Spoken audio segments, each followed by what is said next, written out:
What's up, everybody?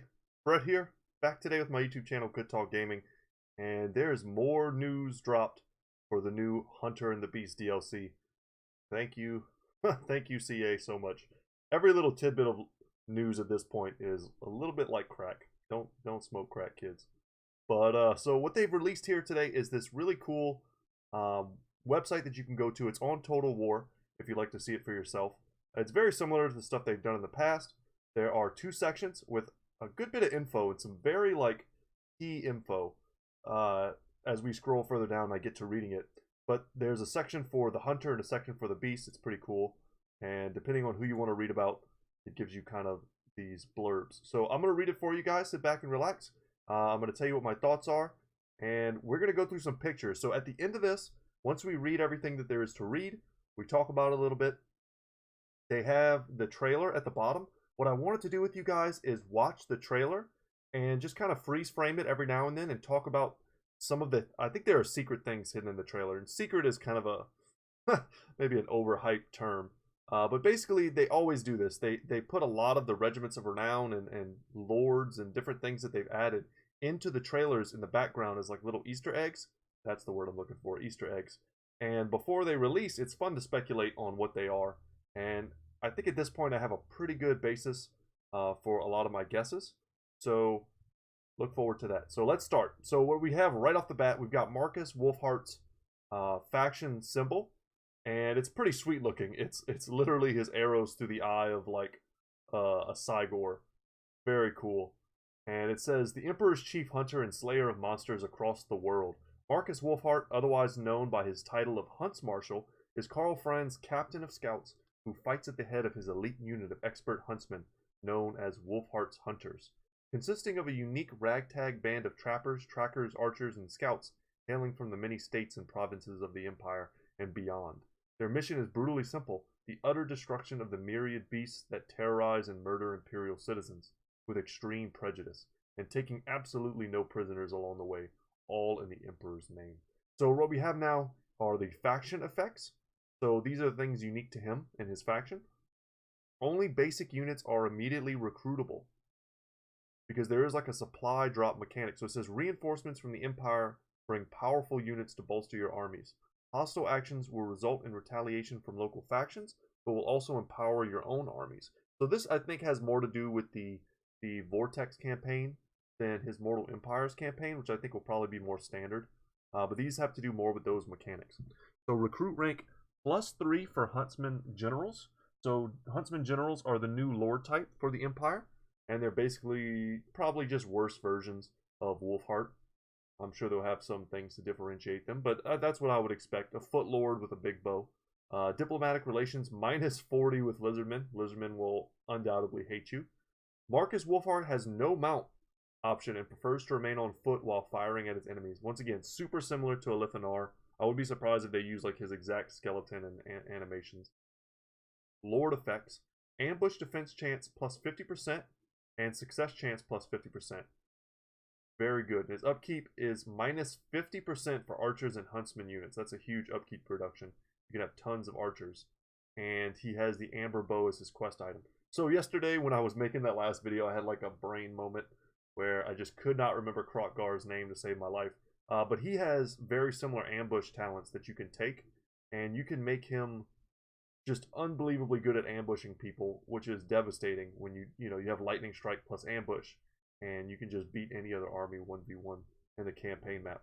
So this is going to be pretty cool. This is crucial here to some of the information we've been waiting for. So the maps. Let's go ahead and zoom in on these. So this is a Vortex map. You can tell because the old world is cut off. This is his starting location here. I know that might be a little difficult to see because they kind of zoom out. But it's at the top of the Lustrian continent. And it puts him very close to, I mean, there's a lot of people here. I haven't played the Vortex campaign in quite some time. But you see the Galleon's graveyard here. You've got Mazdamundi here is where he starts. You've got some other Empire factions nearby as your neighbors. Interesting to see if you can get them to trade with you or if you're going to want to go to war with them or whatever the case may be. But you're going to be surrounded. I mean, it's a pretty cool location. And from here, you can strike out north, south. We'll just have to see where the kind of the quest direction of finding those hunters kicks in, and it may end up directing you in different directions for your playthrough. And then we also have here, which is maybe arguably more important considering this is going to be his legacy for Total Warhammer 3. When this entire, you see this big section over here, this is going to be Ogre Kingdoms and Chaos Dwarves and all that sort of thing. This is where he'll be forever. So this is important to me. This is the Mortal Empires part. He can kind of do the same thing, right? He's got the Vampire Coast all around him. He's got you've got Lizardmen directly below him. You've got, I think they keep the Savage Orcs are still here. Mazdamundi, Chaos, still Empire. You've got Ulthuan right there. So he's got a very interesting and crowded start position, which I like a lot. And I think that's all the images they have for that. But I like this. It's a good position for him. It's crowded enough that you can take on lots of fun enemies, but not so crowded that if you don't want to, you couldn't just leave this area and go and fight some different enemies. So his unique skills, these are awesome as well. So best of the best, recruit rank +2 for all units. That's a powerful ability. Impervious to attack, melee defense +10, missile resistance +10. That's nice. You know, nothing too special though. Master Survivalist, campaign movement range +5. That's going to be really useful. You want all the campaign movement range you can get in Lustria. That place is hard to navigate if you're not like a dwarf type character jumping around using the underway. But yeah, so movement range is going to be crucial for him. And then a casualty replenishment rate, I think, is also quite good when you're constantly fighting. Campaign line of sight, you know, whatever. Got to tack on something. Irregular Elite. Upkeep -15% for Huntsman and Archer units. You add that to his -50%, and you're looking at a -65% upkeep reduction for his Elite Archer units. Very cool. Melee attack +8 for the Huntsman, and missile damage +10% for Huntsman and Archer units.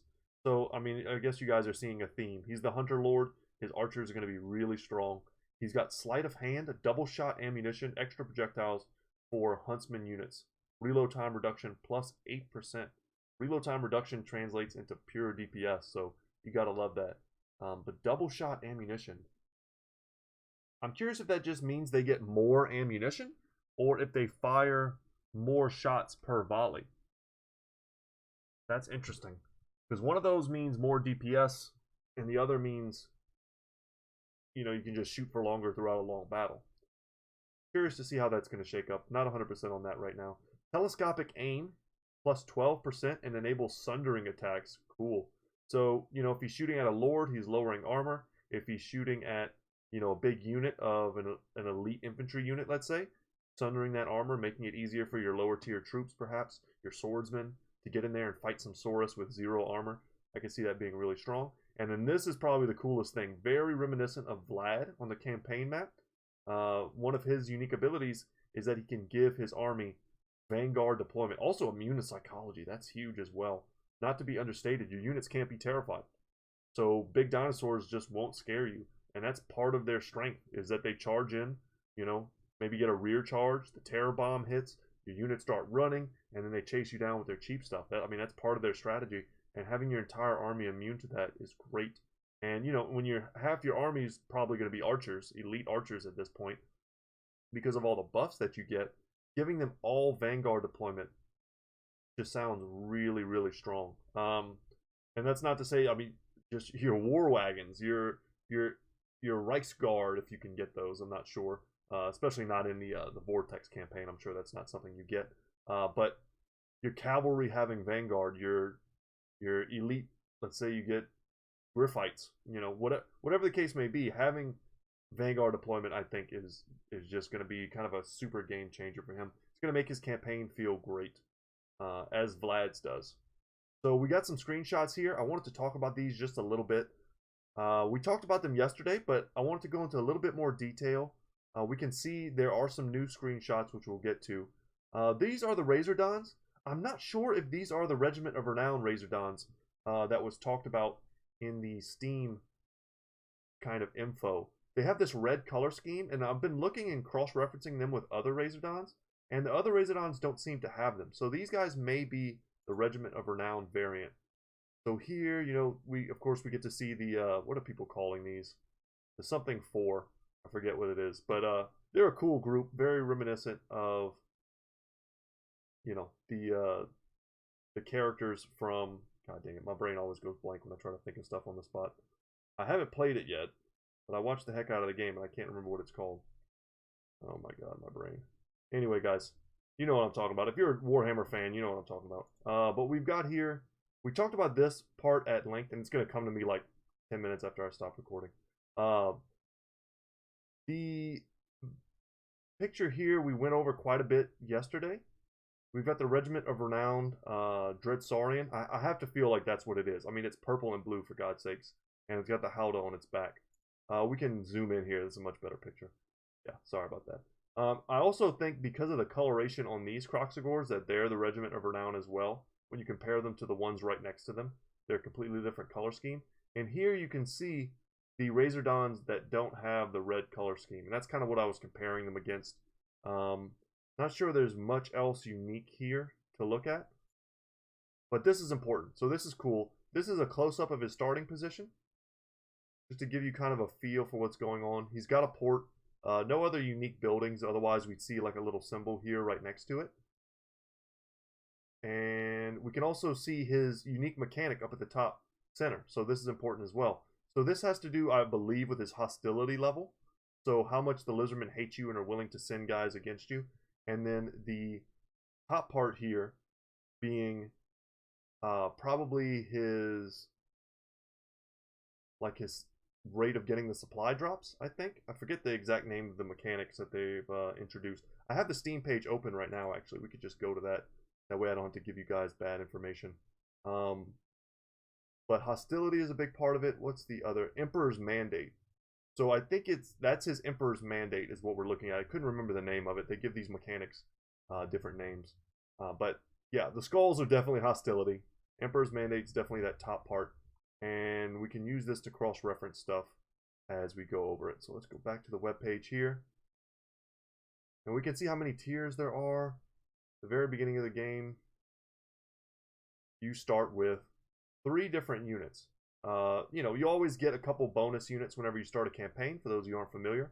And we can see here that he starts with a war wagon, which comes with 4 unit models. Very cool. I wasn't sure if it was going to be like a large single entity, but it looks like, you know, just like a chariot unit, there'll be multiples. You also get, these look like, it's hard to tell which one are the hunters and which one are the archers and which one are the huntsmen. These have that green surcoat, so they look like the huntsmen to me. And then these guys look like they could be standard archers. Kind of hard to see from the portrait. The portrait's very small. But I think that's about it. That's all I want to go over in the screenshots. And we're going to watch the trailer after. And let's go up here and do Nakai now. So Nakai next. He may appear to be a wizened Kroxigor ancient, but his near silent demeanor masks a warrior of tremendous stature. Indeed, he is arguably the finest exponent of single combat ever spawned. Nakai earned his epithet due to his solitary nature, for instead of pledging himself to a single temple city, he goes wherever the great plan deems it necessary. Whenever the lizardmen are in dire need, when catastrophe threatens their existence, he is revered by the skinks, who adorn him with tokens of his many battles fought in preservation of his race and the furtherance of the great plan. His lore is super sweet. He like fights demons on a bridge and kills so many of them that to this day the demons won't go to that bridge because they still remember him fighting them there. He he's just a super sweet character. And I'm thinking about getting a crochet. There's a lady on, she works on Etsy, but she has her own website. It's Colorful by Susanna, I think is the website if you're interested, and she makes Warhammer crochet figures, but she does it super high quality, and I want to get a Nakai one. That's what I'm leaning towards right now, and have him as like a stream buddy. I think that'd be pretty sweet. So let's read his faction effects. Nakai's horde unlocks units, while other hordes use global recruitment to get access to them. Nakai's vassal occupy the settlements conquered. More settlements controlled come with increasing rewards, and recruit rank +3 for Kroxigor Ancients. So in yesterday's video, I was a little bit confused about Kroxigor Ancients, and I think rightfully so, honestly. So Kroxigor Ancients are a Lord Kroxigor variant, which is super strange. So And I was also watching Lore Master of Sotex had a stream last night where he was talking about this very issue. Um, I almost like when I was talking about it, I probably seemed super confused because in the lore, Kroxigors they're not complete idiots, right? They have free will. They can make friends. They can communicate, but for the most part, they are dumb labor, right? The old ones designed them in the lore to help build, right? They're the muscle, right? So the skinks are kind of like they're thinkers, they're helpers. They go to war sometimes. The Kroxigors in the lore sometimes are so dumb that they have to chain their weapons to their wrists so that they don't just drop them and walk away, right? So for a Kroxigor, I don't care how ancient he is, to lead an army as like a general seems a little strange to me. But for the sake of coolness factor, I'm willing to basically bend on most points of lore. Just look at Vampire Coast, Norska. A lot of these things are hodgepodge put together from little tiny lore tidbits from Forge World, and they're just cool. They work, right? They get. I think CA gets the heart of Total War Warhammer and what makes it cool. And a Kroxigor Lord is definitely cool. So, and not to gloss over the horde mechanics for Nakai, it's something that probably most people are very excited about if you play a lot of campaign, Chaos and Beastmen namely.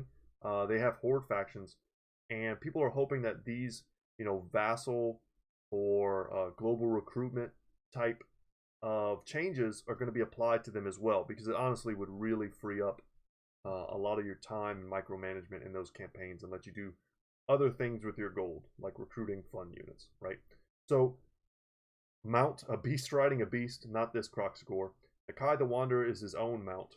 Absolutely true. In the video, he steps out from behind what I only can assume is a Kroxigor Ancient, and he is just so much bigger than him. The idea of him riding something would just be obscene. I think in the development of Norska, CA talked about they wanted to make a giant ride a mammoth, but he was so big that they couldn't fit him through the gates of cities, so they had to like scratch that. It would be cool though to see like Nakai riding on the back of a Dread Saurian or something. That would be amazing. So his unique items are the Golden Tributes and the Ogum Shard. I don't know too much about these lore wise. I don't know anything about these at all. I wasn't aware that he had any special items. But as they say in the lore, he's adorned by the trinkets given to him after battles by skinks, just because they love him. So these maps, oh man, off the coast of Albion. Let's take a look at these. Vermintide, boom, just came to me. They're like the Vermintide 4, whatever people are calling them. That's a sweet game. Like I said, I've never got into it, but the characters in that picture are very similar to the characters in the game. Okay, map time. So we can see his starting position. As a horde faction, he's very close to Wulfhart. I wonder what's to prevent you from just running in and trying to smash him right at the beginning of the campaign. Probably nothing. But you have a vassal, and as you conquer territory, you feed them the territory, and you help them grow stronger. And that's a really cool mechanic that I like a lot. And we'll be able to see those yeah, this is also super important. We'll be able to see what those bars and meters and things look like when we get to the pictures down below. So here's his start position up by Albion in the Mortal Empires campaign. I think in my last video I said something like Gor-Rok would start up here. That is not friendly to the lore. Definitely in the lore, Nakai comes here, and it's very fitting that he starts here, and it will make for an incredible campaign. I would expect for Gor-Rok to start in Itza, which is down the southwestern portion of Lustria.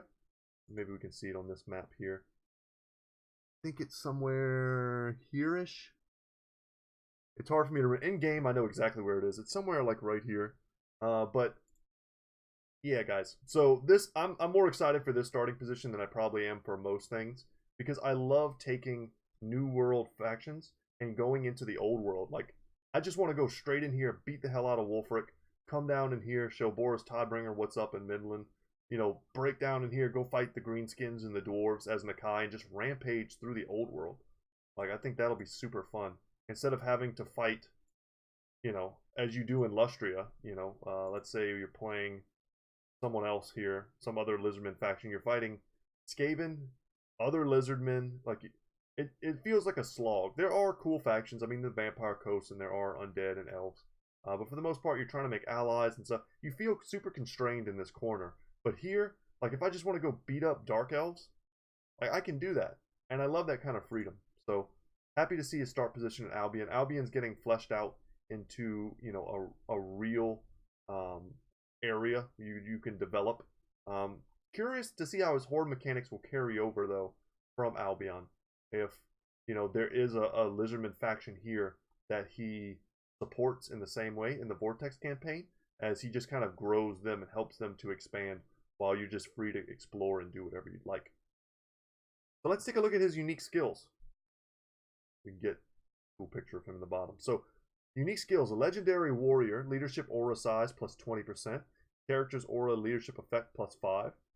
That's strong. You know, you can take a bunch of weak skinks and Kroxigors who perhaps have lower leadership and make them nearly unbreakable with some of his red line talents. So Demon Crusher, charge bonus plus 10, weapon strength plus 10%, awesome. Cold-blooded reflexes, attacks cause discouraged effect, reducing leadership, an attribute he causes terror. So in addition to being a giant terror bomb himself, he also reduces leadership on contact. So he's just gonna rout people, and then you get the effect of him like actually killing models as he swings. So I think low tier infantry is just not gonna have a chance against him. And let's go into first spawning. So speed plus 10% for the Lord's army. That is cool. And ability frenzy for Kroxigors and sacred Kroxigor units. Awesome. So frenzy is a powerful ability.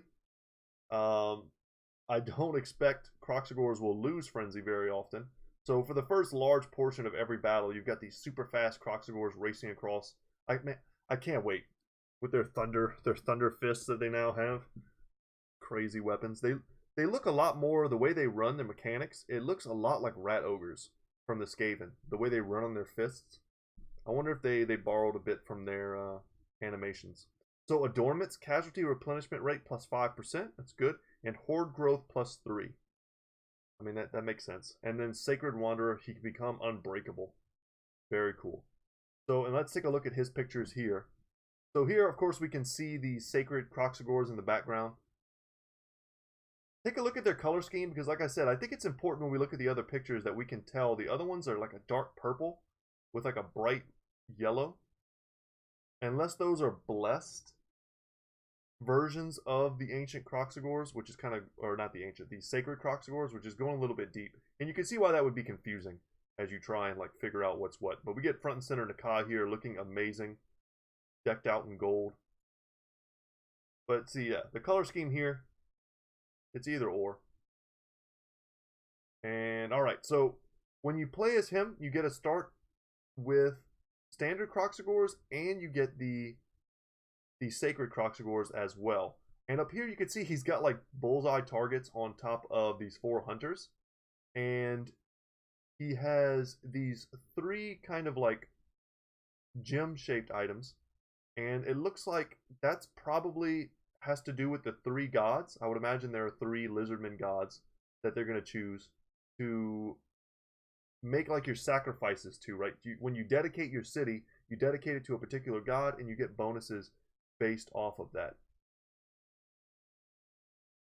Yes, okay, so here we go. Monument of Itzel. You can pick which one you'd like to focus on. Okay, so it says them right here. So Quetzal, Lohanka, I don't know how to say that, guys. Polanka, and Itzel. So you can add +1, you get gold, you get whatever, let's see, maybe it says here under, just quickly go to Nakai's. Into the Great Plan, unique rights, no. We're looking for his like campaign mechanics. I didn't see them. Anyway, they might actually be up here somewhere. No, I think I just don't see them. But I'm not sure what this currency is. I just don't remember off the top of my head.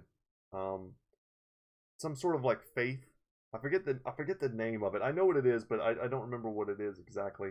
But very similar to Norska. Norska using those points, getting those points higher, and then getting faction buffs based off of, you know, which particular god you worship. So that's the general idea. All right. So we're done with that. So guys, what I wanted to do now is quickly go through the trailer and see if I can show you guys some of the Regiments of Renown units that I think are in the background, so the new units that haven't explicitly been shown yet, and we can talk about them a bit and see if we can name them. So we'll watch it here.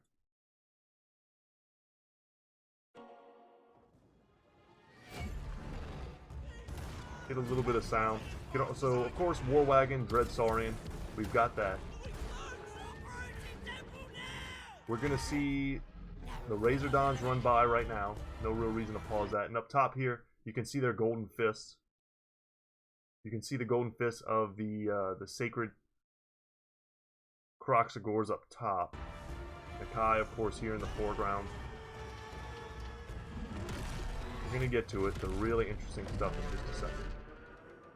So here you see men walking around with rifles. I think these are standard handgunners. It's hard to say, but that's pertinent in just a second as we get to. So now we've got the huntsmen and I think just the archers. These I think are just very standard units. I don't know if there are anything special about them. Wulfhart walks by like a badass. The archers and the huntsmen are on the top of the palisades getting ready to shoot. But here is something that I thought would be interesting. There are at least two, perhaps three Regiments of Renown in this one picture. So, blue steam tank, right off the bat. So there's a mechanic as part of the FLC that's making it so that as you conquer Empire provinces and take over their capitals, you get access to a unique Regiment of Renown-esque unit. They haven't completely revealed this yet, how exactly it works and what the units all are. So I'm left to guess. So we know what this is. This is the unique volley blaster gun, War Wagon. We see it in the trailer. It has a name. It's a Regiment of Renown. And then, but we also have here this blue and gold steam tank, which you can see later in the trailer a little bit better. And then we also have these blue halberd units. They're blue and yellow. And we know that they aren't just like his faction halberds, because his faction colors seem to be kind of a red and orange or yellow color scheme. So these are another unique halberd unit that we haven't seen yet. So let's keep it going. I'll point out when I see something new. Okay, these guys. So if you're not familiar, Hochland long rifles are a type of sniper unit, right? Very kind of similar to a Jezzail for the Skaven. But they're really just guys with really big rifles, hailing from the land of Hochland. Originally designed in a place called Nuln, which is where in the Empire a lot of the, cannons, steam tanks, all these types of engines of war are made. The best engineers in the Empire live and work in Nuln with the help of some dwarves as well, and they make these types of weapons. But basically what this means is these guys are green. They have a different color scheme. Hochland, their banner is green. So that's what kind of leads me to assume this. I see, brightly colored green, long rifle having guys, and I think, of course, these are Hochland long rifles. So they may either become a Regiment of Renown, or they may be one of these unique units that once you, have control of Hochland, you are able to have access to them as a special unit. So they're going to take shots. Here we see it's a little bit fuzzy, if we can get a better picture. We see the Razordons, we see the, of course, the Sacred Kroxigors. And here we get a good look at what I believe to be the Huntsmaster Lord for the Empire. So that's the new Lord. And then here you can tell that this is the Regiment of Renown War Wagon because of the white and black color scheme. So that's just kind of like a how I know. And these shots are going to go by pretty quick here. And I'm pretty sure I'm going to just like pause it every few seconds, because I've seen some stuff after like further review that was kind of hard to see. So much better look at the steam tank. God, it's awesome looking. You can also see in different parts halberds running by Wulfhart that are his color scheme. So that even further leads me to believe that these blue and yellow guys are some unique unit. And then I also see down here in this corner, they're very difficult to see, but they're bright blue and silver. They look like swordsmen. If I can just kind of quickly, they have shields. So I don't think they are greatsword units or anything like that. Look, you can see this guy's been punted. He has like a golden, well, a yellow shield. I think these are another unique unit. And I would not be surprised also if these are the Regiment of Renown Razordons. So somewhere in the Empire will give you perhaps these unique swordsman unit, which is always cool. And see, this is what I'm talking about. The halberds running by right now with their halberds pointed low. They are his color scheme. Check them out. So that's what leads me to believe the blue ones are unique.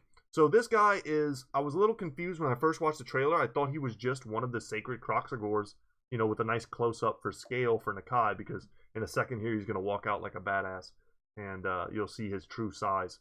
But I think this is actually due to his adornments.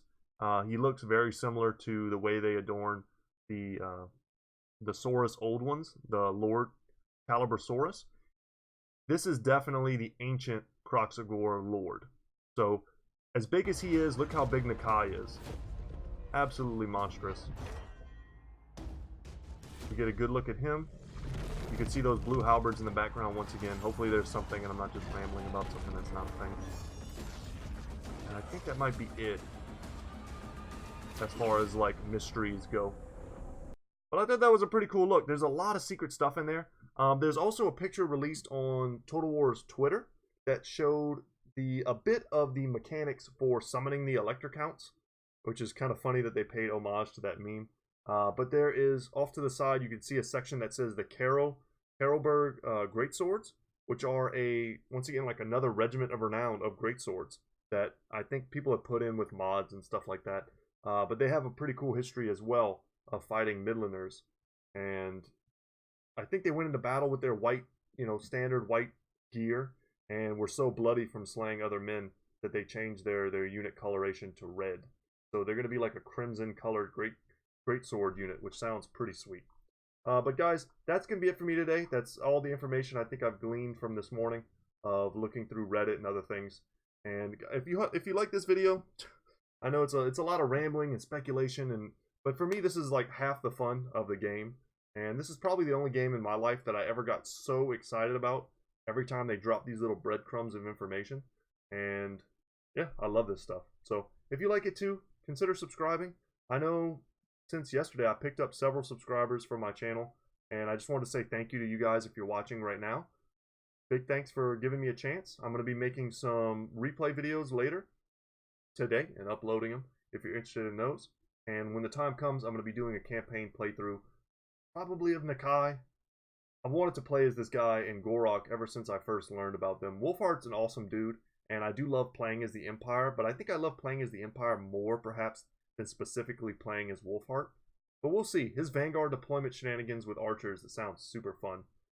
So guys, this is kind of a spur of the moment video. Forgive any inconsistencies or, factual incorrectiveness, that's not a word, that I might have.